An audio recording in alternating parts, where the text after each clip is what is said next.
So the good news is a very short chapter, but very, very powerful chapter on authenticity. So welcome to Bhagavad Gita-Insights for Seekers. Today is the second last chapter, 17, which is called Shraddhatraya Vibhaga Yoga. Okay, so this is presenting from Kailasa, Singapore and Kailasa, Telangana in India. Today is 21st of February, 2024. So a very warm welcome to all of you who are joining me here at Ardinam, also joining me online through the Zoom and also the social media, Facebook, Twitter, as well as YouTube. Yes. So let's sit with the back straight. Let's take a few moments to center ourselves before we enter into the session. So sit with the back straight, head, neck, and spine aligned one straight line, and just find a comfortable seated position so that you can sit for a long time, ready to receive what Bhagavan has to impart. And begin to breathe very slowly and deeply. Awareness of the two gaps between the breath. Allow the breathing to integrate your body and mind and consciousness to the space of now. Come to the restful awareness.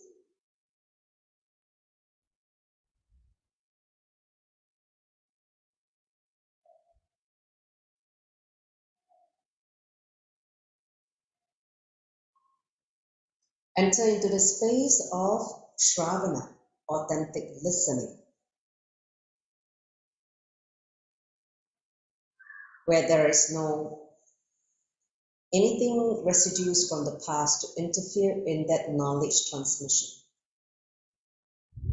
Without judgment, without criticism, without any hangover from the past, just pure awareness, so that we can catch the subtle truth and awaken the subtle brain grooves.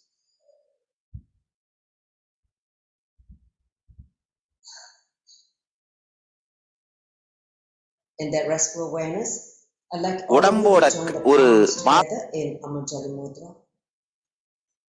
And let's chant the Sadguru Vandanam, followed by 3 times Mahabhakti. Take a deep breath. Nithyanandam Paramasukaram Kevalam Jnanamutim Vandvatitam Gaganashatrisham Tattvamasya Ekam Nityam Vimalamachalam Savadi Sakshibhutam Bhavatitam Trigunadahitam Sadguruntam Namami. Om Nithyananda Paramashivoham. Om Nithyananda Paramashivoham. Om Nithyananda Paramashivoham. Bow down to Swamiji, or Bhagavan, and also Bhagavan Sri Krishna for gifting us this knowledge or insight into this chapter 17. So once again, a warm welcome to all of you who just joined, well, in the last 1 minute. So today we are going to enter into chapter 17. So let's go through the outline of what we'll be covering today. So in today's session, we will do a quick recap of My what name was is covered last week. I represent the United States of Kailasa. Sampad Yoga, and then we enter into this chapter. It's the new chapter, Shraddhatraya Vibhaga Yoga, which is all about authenticity. So today you're going to have a deeper insight about authenticity. And then Bhagavan also talk about nature of food, how food plays an important role in this whole ability to live with authenticity. And then we talk about austerity of deeds, words, and thoughts, and then dana and sacrifice. And then we'll learn a couple of slokas also in this chapter. And then finally we will conclude the chapter. Okay, so that is a quick flow of today's session. It's a very short chapter, so that's why today we started slightly later, so that we can allow more people to join. Please call your friends and people to join now. All right, so now I hand over to Shri Vedavyasa to start the session. Nithyananda. Nithyanandam, everyone. So I welcome you all. So let us start with a very important chapter. I think I say this for every chapter, but that's how it is. So now let us invoke Bhagavan Sri Krishna with a mantra. Om Vasudeva Sutam Devam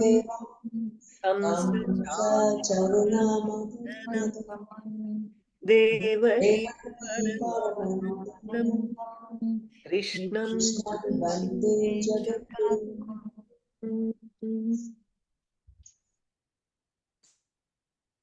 I salute unto you, Bhagavan, Sri Krishna, Guru, Master of the world, Son of Vasudeva, Supreme Bliss of Devaki, Destroyer of Kamsa and Chanura. Next, we will invoke the sacred knowledge of Bhagavad Gita with a mantra.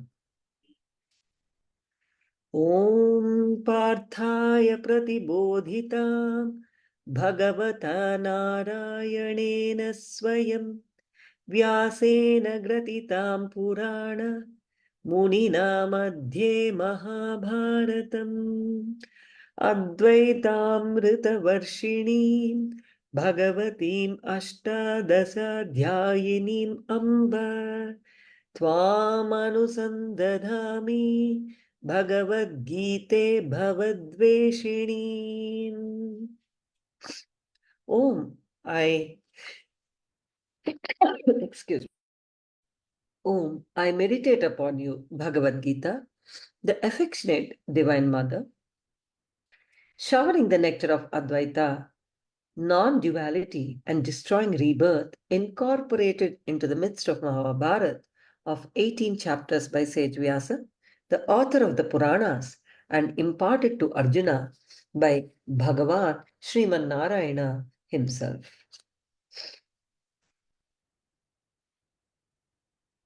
Now,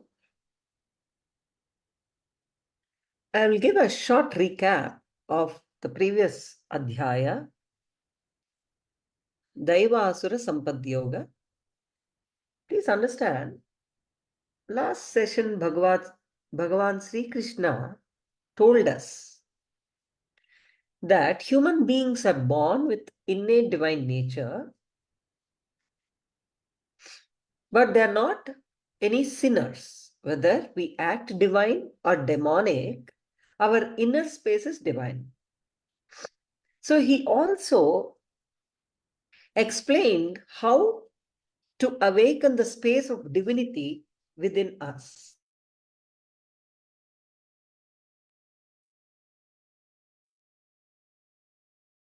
Krishna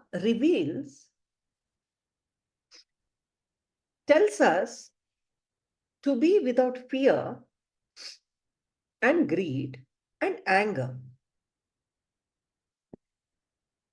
He told us to be truthful, simple, meek, gentle, non-violent, and without expectations, and to renounce. These are qualities of the divine that you express when you are focused not on your own self, but on others. These qualities arise from heart, but not from mind. Sri Krishna says that all actions done out of arrogance, pride, ego, for name and fame, for power, are demonic in nature. Bhagavan also talks about people who feel no need to surrender to him. He says he will cast such people into the material world. Sri Krishna shows how a person with demonic nature can destroy himself out of pride, arrogance, and hypocrisy. Such a person, he says, moves in a path directed by purely selfish and material objectives that produce suffering. And finally, when you want to create the space to make something into reality, he asks us to complete with all the doubts, complete with all the impossible ideas that come to you, complete with your ability to even create the space, stand up powerfully without listening to any form of impossible which is told by your mind towards you. So this is what Bhagavan concluded in the previous adhyaya.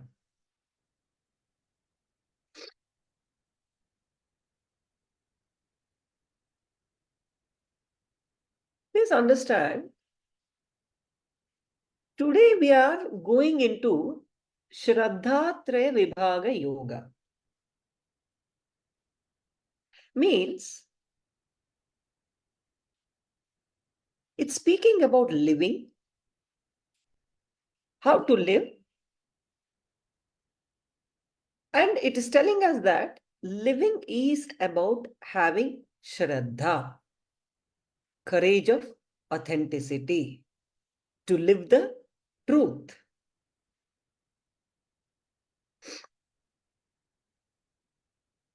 Please understand here one thing, I don't know if you guys noticed. Lot of things have been told in each chapter. But here Bhagavan Sri Krishna dedicated the whole chapter to just one word, one quality, that is Shraddha, authenticity. Please understand, there are a lot of divine qualities which we are supposed to have. Lot of good things we are supposed to learn to become enlightened. But here, out of 18 chapters, one whole chapter is dedicated to just one quality, one word, Shraddha.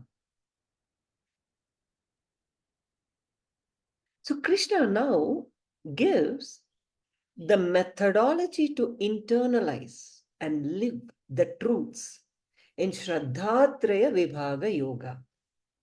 Here, Krishna speaks about the threefold authenticity. Shraddha means faith plus the courage of authenticity to live the truth, to live your peak possibility. Your convictions and your day-to-day life is living. Shraddha is total conviction in what we are feeling, thinking, speaking, and doing. Please understand, there should be no doubt in our mind about the path that we are following and why we are following it.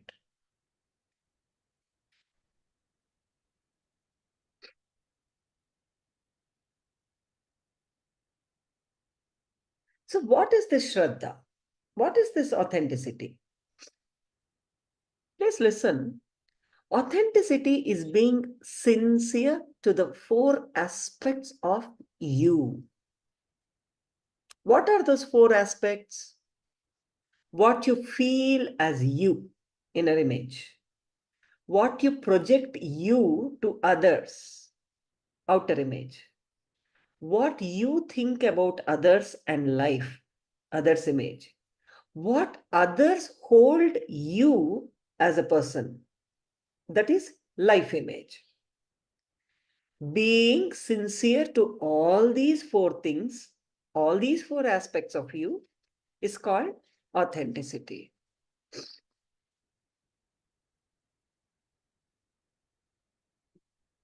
So now Arjuna is asking, Arjuna is saying, a beautiful question he asked, hey Krishna, those who discard the scriptures, shastras, and perform sacrifices, what is their position? Is it sattvic, rajasic, or tamasic? What is the state of people who don't follow these instructions and instead worship with Shraddha, authenticity, as per their own beliefs? Sri Krishna explains that the way we worship depends on our natural disposition, the guna, attributes that we are born with, sattva, goodness, rajas, aggression, or tamas, ignorance. Shraddha here refers to the faith that comes out of authenticity in action or good work. Yet, pure goodness goes beyond all material acts. Only a person whose nature is pure goodness can connect with the divine, with existence.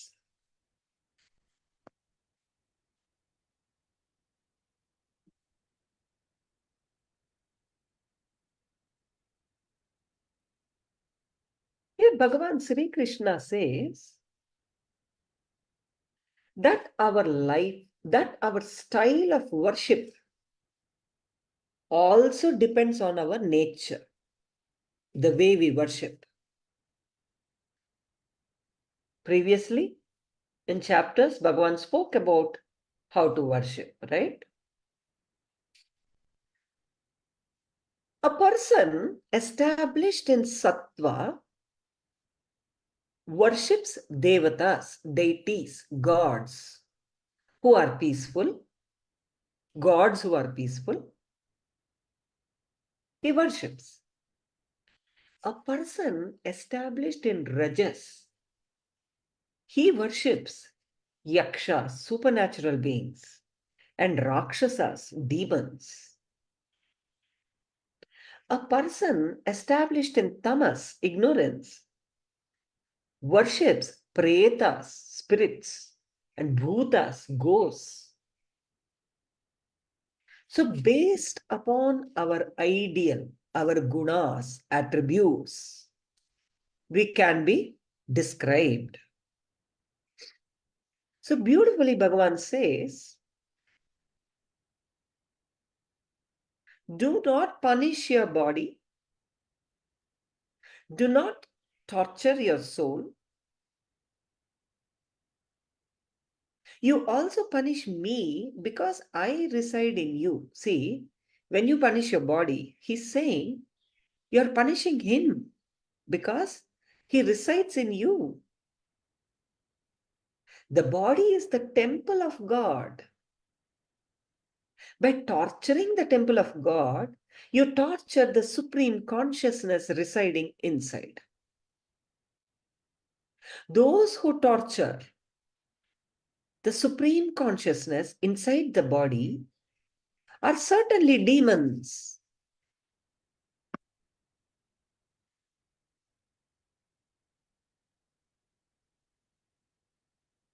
Sri Krishna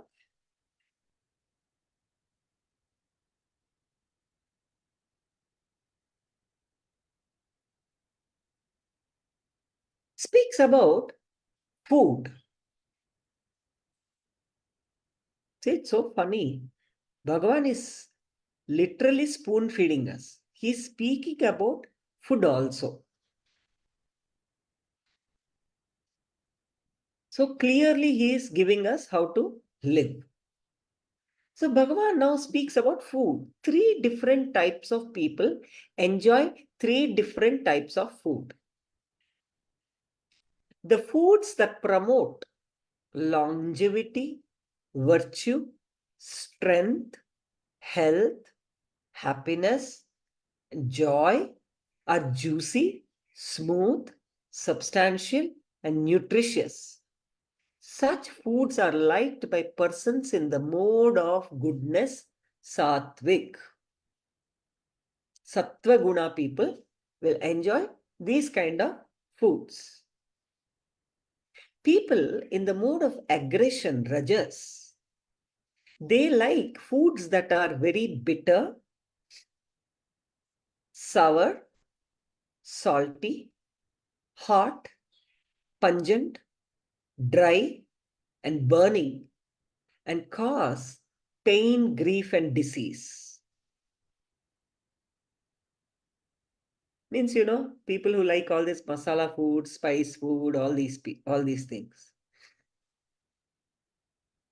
People in the mode of ignorance, tamas, like foods that are stale, tasteless, rotten, refuse, and of impure energy.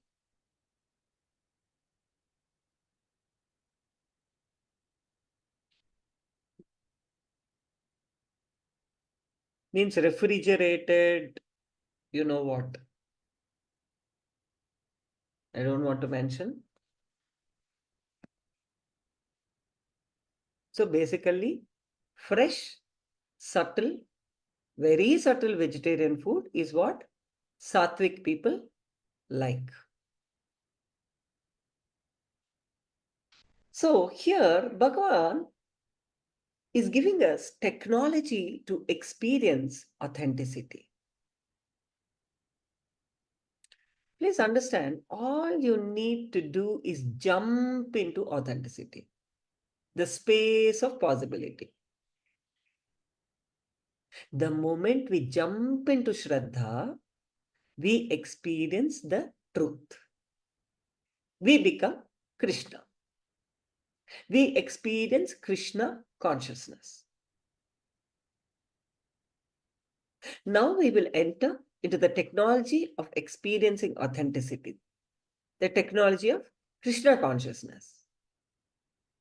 Understand, gap between your desire and responsibility is your inauthenticity.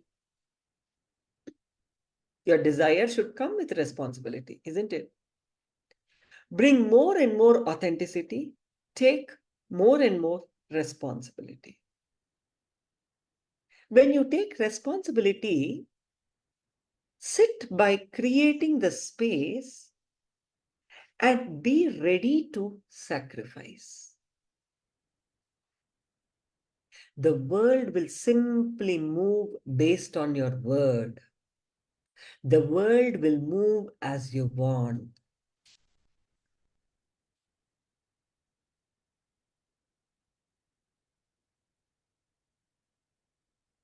Understand, authenticity has to be practiced in every dimension of your life, at every level of your thinking, and at every level of your cognizance.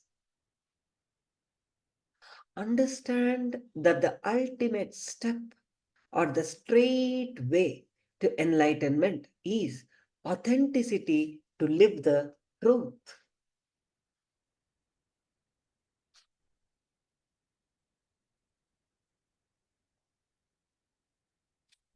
Here, Krishna talks about how to give, how to sacrifice, and how to enrich others.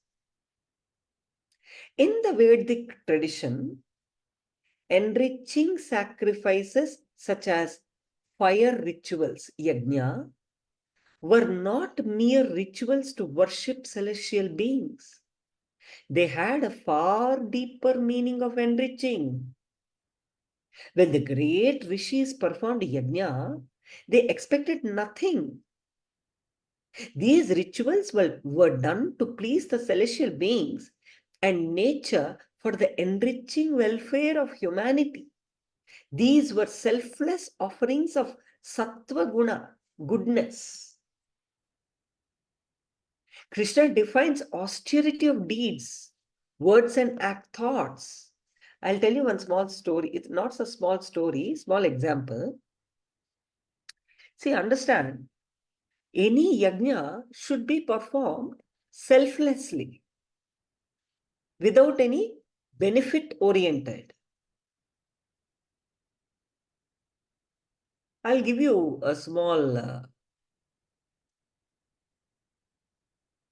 they expect nothing in a day-to-day living expression. So these such selfless offerings of Sattva Guna is a good yajna. There are different kinds of yajnas. Great kings also practiced these rituals. Kings performed fire rituals to display power and to show that they are controlled. They controlled other kings. Kings such as Yudhishthira performed the horse sacrifice, Ashwamedha Yoga, Yajna, and the Rajasuya Yajna to announce their supremacy over other kings. These were performed in the mode of aggression, Rajas. There are other extreme sacrifices also performed by demonic creatures with no concern except to show their brutal strength. These did not involve any enriching, any charity or generosity. These did not follow the scripture guidelines. These father gave away all useless old cows that are no more of use, that no more, they did not any long produce milk. He gave away those useless cows as an offering to the fire. Then this young Nachiketa protested his father's inauthenticity. He asked, "What are you doing?" He asked his father, "Why are you giving away useless things in a sacrifice that is meant for giving away valuable material offerings? If you want to give nothing else, give me away," Nachiketa says. "Offer me to the fire," he's telling. And see the deep ignorance and anger. His father really offered his son to Yama, god of death, as a result. So please understand that an enriching sacrifice is not measured by how much we give. It is measured by how much we give that we cannot afford to give. Understand? So it depends upon our intention. Anyhow, Krishna defines austerity of deeds, words, and thoughts. Tapas or penance is the austere, simple way of living. The mode of aparigraha, simplicity. It is based upon what one needs and not what one craves for. So, one who successfully practices this is a tapasvi. The penance that is, so he told three things, right? Words, thoughts, and deeds. How to perform penance. So the penance that is to be done by words is speaking the truth and speaking pleasing words, creating a healing effect through our words, is the basic practice for one who is established in integrity. We should not utter words that hurt others.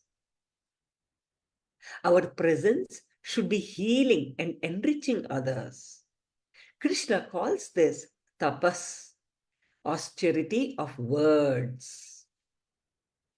So through words, this is how we are supposed to behave. Next, Krishna talks about austerity in action. Shariram tapa means, these mean truth in thoughts, words, and deeds, embodying non-violence, non-covetousness, simplicity, and living in reality, focusing on Supreme as the ultimate in any penance. See, so beautifully Bhagavan told us how to through words how to live, through actions how to live, through thoughts how to live. Because these three are very important. This decides our future, isn't it? Now, Bhagavan speaks about dana and sacrifice.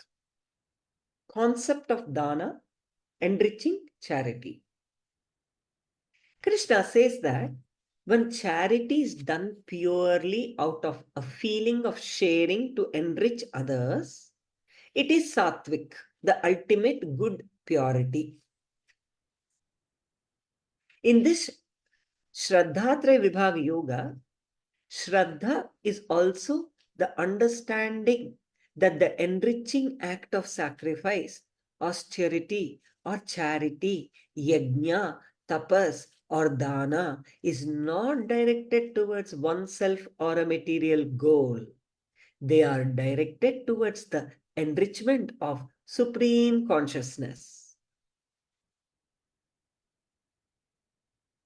In the last three verses, Sri Krishna provides the technique to achieve the space of completion that expresses as the space of enriching, the shift of space from self to self. He provides the method by which anyone can surrender the results of his activities, the fruits of his action, called karma phala, to the divine. He provides the tool in the form of the invocation, Om Tat Sat.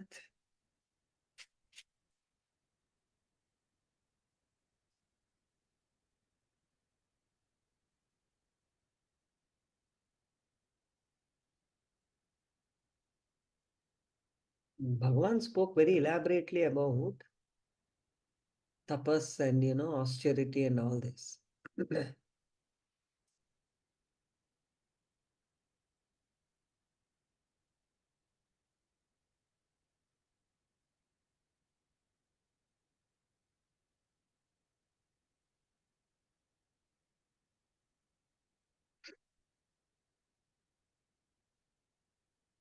See, in the last three verses, Krishna provides the technique to achieve the space of completion that expresses as the space of enriching,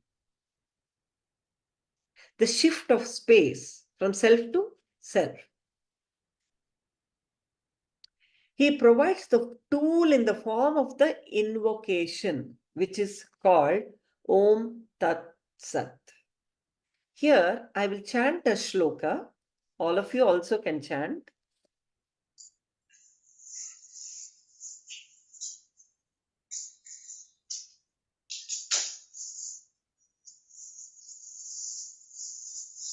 Om Tat Sat iti nirdesho brahmanas-trividah smritah brahmanastena vedascha yajnascha vihitah pura.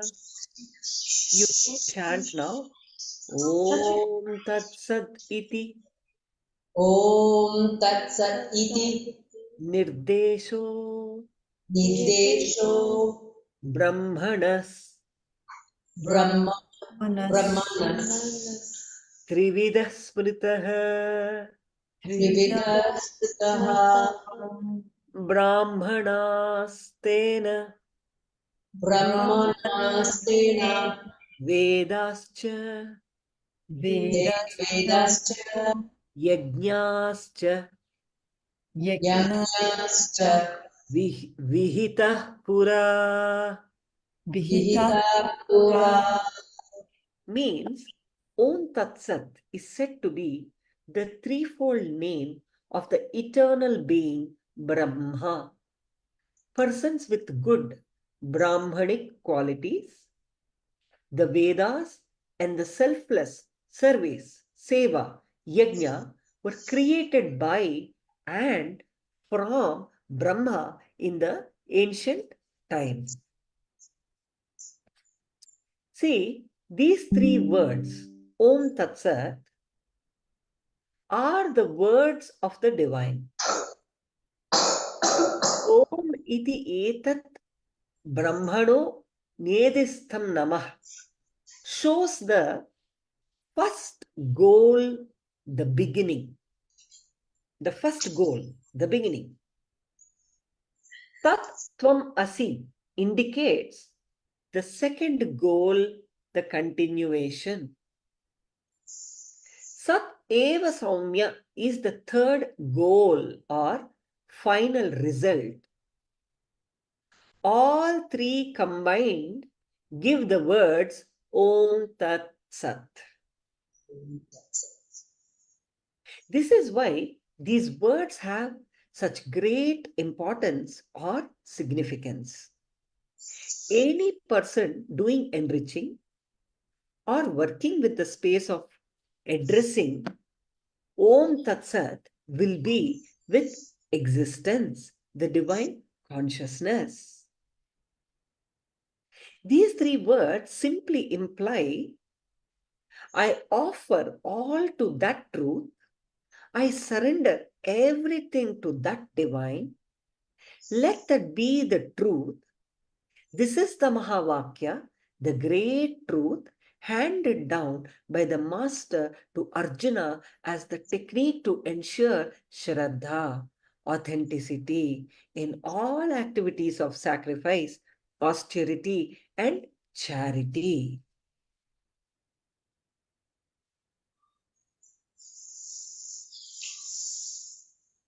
The sloka number 2, I'm going to chant this sloka also. Om Sadbhave Sadhu Bhave Cha Sadhityetat Prayujyate Prashaste Karmani Tadha Satchabdah Pardhayujyate. Let me do once more.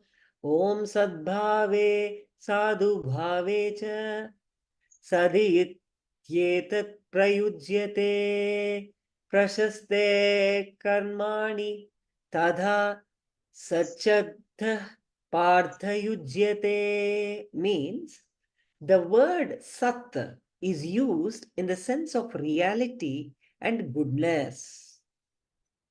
The word Sat is also used for an auspicious act. O Partha, Arjuna, authenticity in sacrifice, charity, and austerity is also called Sat, selfless service for the sake of the Supreme is in truth termed as Sat. That's why many sadhus, sannyasis, enlightened beings use this Om Tat Sat. They always say this, isn't it? Yes. And then they say Hari Om Tat Sat. Now, Bhagavan also speaks about enriching without expectation.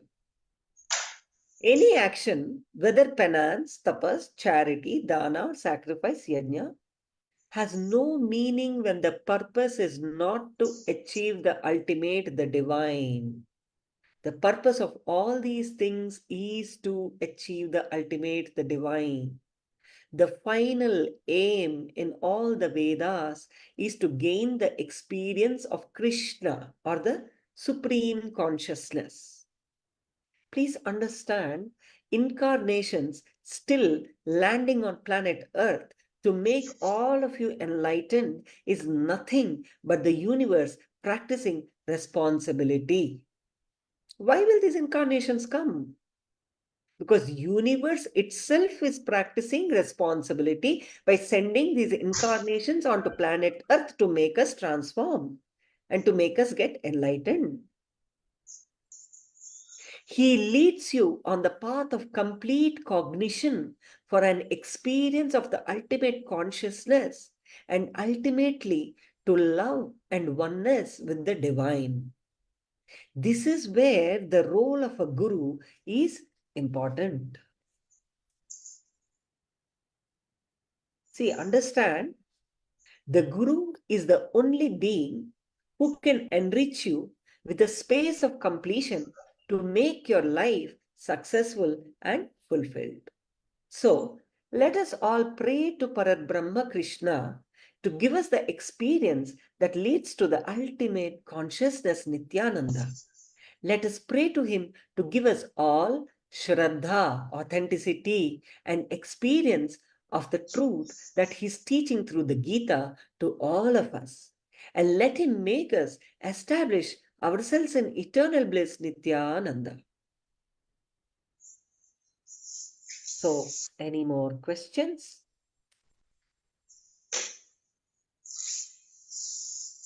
So that concludes this chapter, and if you have any questions, you can type on the chat, and then we'll take a few minutes. One thing you have to notice here, all of you, 17 chapters are over.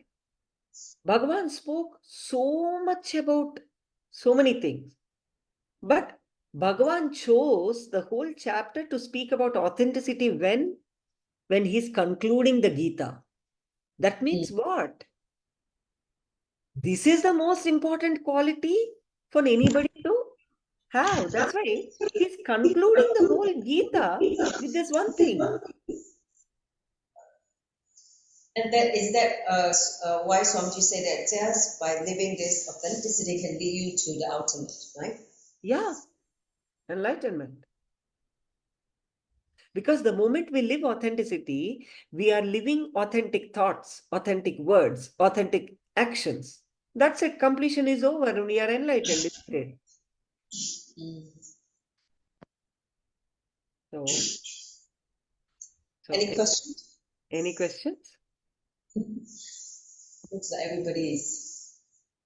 I think everybody are fulfilled by 17 chapters of knowledge. Yeah. So next week also we'll be doing the 18th chapter, the final chapter, which Bhagavan is concluding. And once that is over, later on, we'll figure out. All of you hold your seats. We will come back with something else. So if there's no question, then we will just present the last few slides and then we can conclude. Okay, so to know that we are now in the midst of the Rajeshwari Brahmosavam. So there is a special puja called the Sri Vidya Puja, which is very powerful puja. And Swamiji is going to energize your Amanlinga as well as a special initiation, which is going to be available on the 25th of February, this Sunday. Okay, which is 4:30 p.m. Eastern Standard Time. Okay, I think in Asia will be 26 morning. So if you are interested to offer this seva, you can contact your respective causes and or mahants. So that is one thing. The next thing is, next slide. As you know that we started the new season of Paramashivoham last Saturday on the 17th. So I think go on, because Bhagavan is coming every day, almost every day for the last 3 days now for live darshan. So don't miss whether it's live or a live darshan. Please attend the darshan every day to get the initiation and the blessing from the Guru. Next. So with that, we're going to conclude. Thank you for your participation and coming in. So again, a reminder to have a breakthrough in the knowledge of Bhagavad Gita and to manifest abundance in your life. Talk to 11 people a day about this book and also bring them to the next session. As you know, next session is going to be on Moksha Sannyasa Yoga. Moksha means liberation. So the last chapter is about liberation. So you all have to come, okay? If you don't have the book of Bhagavad Gita Decoded, please go download the ebook, which is projected on the slide, the link. Otherwise, if you have a hard copy, continue to read the Bhagavad Gita and be enriched by Bhagavan. So with that, if there's no further question, I think we, like I say, it's a very short chapter. We can conclude now. Anyone? No, nothing? Okay. So, and one more thing, all of us are Swamiji's disciples, and see, all of you know that Swamiji is Paramashiva himself, and Mahashivaratri is the most important. where everybody worship Shiva for Mahashivaratri. Here, all of you should understand, Shiva is literally sitting here and we are going to watch him. All disciples of Swamiji sees Shiva directly on Mahashivaratri. So I suggest all of you who are waiting to do Pratyaksha Pada Puja or anything, you consider doing it on Mahashivaratri because it's Yes. very, see, every Pada Puja is auspicious. Every Pada Puja we do to Swamiji is auspicious, no doubt about it. But literally, we are doing Pada Puja to Paramashiva on Shiva. Mahashivaratri itself directly. That is something to be noted. So anybody who are interested, please ping us in the group. Okay? Yeah. Let us know. Let us know. Be a last minute rush. If we already have that intention, just make sure that it happens. Start doing it earlier, so that you can be prioritize. Those people who are already pay up front, and then they can just go ahead and organize the whole thing. See, So there are two things. Somebody who wants to do Pratyaksha Pada Puja directly in the two-way link and all that, where directly your prayers go to Swamiji, that is $1,008 Dakshina. There is also people who cannot afford that. There's a second option who wants to offer. You can offer any amount from $25 to whatever, how much ever, as a dakshina, Guru Dakshina for Shivaratri, as Pratyaksha Pada Puja. That you can't send your prayers or your sankalpa there, but you will be, your name will be read, but you won't be sitting in two-way for that. So please, people who cannot offer 1,008, you can offer this also. So there are multiple choices. So in any case, on the auspicious day of Mahaparamashivratri, we should all offer because it's such an auspicious, powerful day to pray to the Guru, who is also the embodiment of Shiva. So with that, let's conclude with the Purna mantra. Yeah. Om Purnamadah Purnamidam Purnat Purnamudachyate Purnasya Purnamadaya Purnamevavasishyate Om Shanti Shanti Shanti Harihi Om Tat Sat Sarvam Sadguru Padarpanamastu Om Nithyanandam.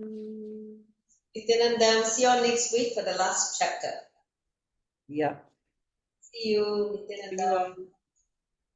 Thank you. Bye.